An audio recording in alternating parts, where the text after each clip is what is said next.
Meil on valikuvabadus teha koostööd või kannatada või korraks illusoorselt olla läbi, ma ei tea, mingite manuainete rõõmus.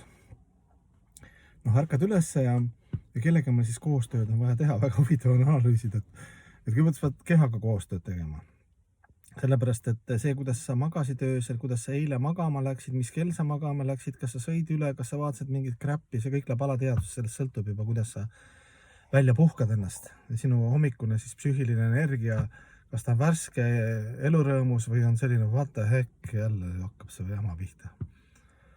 Siis me peame tegema planeetidega koostöö. Näiteks täna on teisipäev, marsipäev, eks, iga päev on ka oma planeet, eks, pluss veel üleüldine planeetide mõjutus.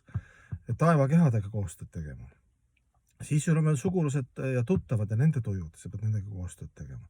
Siis sul on riik, need majanduslikud värgid ja üür on vaja maksta ja sõjaõhutajad ja nende koostööd tegema. Siis on ilm, külm, soe, tuuline, päikseline, vihmane, kui pead seal ka koostööd tegema. No ja lõppkokkuvõttes need on kõik jumalikud, kuidas selle märgid või energiad või mängukaaslased.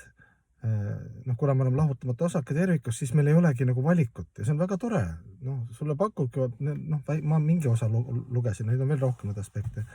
Ja kõikide nende aspektiga seda arvestama ja sõbralikult koostööd tegema ja leidma selle ühise keele, eks ju. Nagu mees ja naine, et see igavene värk, eks ju.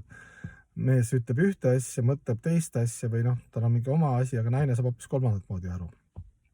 Naine peab õppima ka, eks ju, mees õppima, et naine, et miks see naine nagu niimoodi käitub, et seal on nagu nii palju põhjusi. Naise psüühiline energia, mehe psüühiline energia, eks ju, nagu loodus on loonud.